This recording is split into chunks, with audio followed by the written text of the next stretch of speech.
আসসালামু আলাইকুম সম্মানিত ভিউয়ার্স। আমরা যারা মোবাইল ব্যাংকিং ব্যবহার করি, মানে রকেট,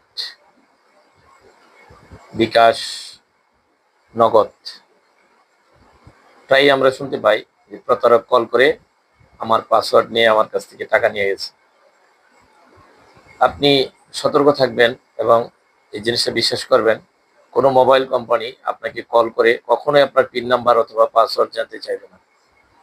যদি কেউ আপনাকে মেসেজ দিয়ে অথবা মোবাইলে কল করে আপনার পাসওয়ার্ড জানতে চায়, বুঝতে হবে যে সেটা প্রতারক, আর আপনি প্রতারণার শিকার হতে যাচ্ছেন। লোভের বশবর্তী হয়ে কখনোই কাউকে পিন নাম্বার দিবেন না। পিন নাম্বার দিলে অবশ্যই আপনি প্রতারণার শিকার হবেন।